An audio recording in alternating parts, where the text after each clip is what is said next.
Otak manusia itu luar biasa. Dia akan otomatis mengulang sesuatu yang dianggap familiar, bahkan kalau itu merusak.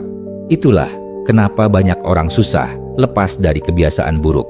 Merokok, konsumsi alkohol, overthinking, self-sabotage.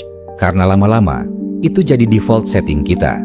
Tapi untungnya, program bisa di-reset. Dan ini bukan cuma soal kebiasaan, tapi soal jalur di otak.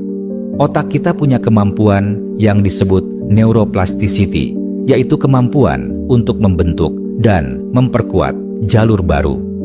Setiap kali kamu memilih respon baru, kamu sedang membangun jalan baru di dalam otakmu.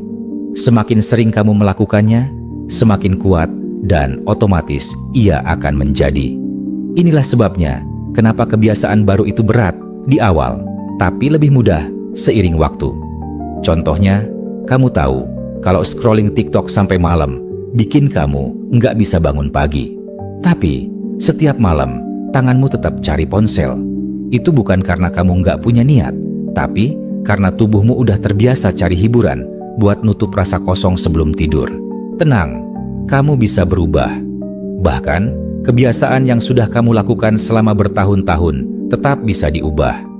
Kuncinya adalah tahu bagaimana cara kerja perubahan dan memulai dari langkah kecil. Langkah pertama adalah membuat keputusan sadar, bukan keputusan yang besar dan muluk-muluk. Cukup satu keputusan kecil, hari ini aku mau mencoba jadi sedikit lebih baik. Setelah itu, kamu bisa mulai dengan menemukan pemicunya. Tanyakan ke diri sendiri, apa yang membuat kamu terus mengulang kebiasaan itu? Apakah karena stres, kesepian, atau mungkin merasa tidak dihargai? Amati kapan kebiasaan itu muncul, dalam situasi seperti apa, dan bagaimana perasaanmu saat itu. Semakin kamu mengenali pemicunya, semakin kamu bisa bersiap untuk menanganinya. Lalu, ganti pola kebiasaan itu. Otak manusia bekerja berdasarkan pola, pemicu, tindakan, lalu hasil. Kita tidak bisa menghapus pola itu, tapi kita bisa mengganti tindakannya. Ganti rokok dengan berjalan sebentar. Ganti overthinking dengan menulis jurnal. Ganti kebiasaan rebahan sambil scroll media sosial dengan mendengarkan podcast motivasi.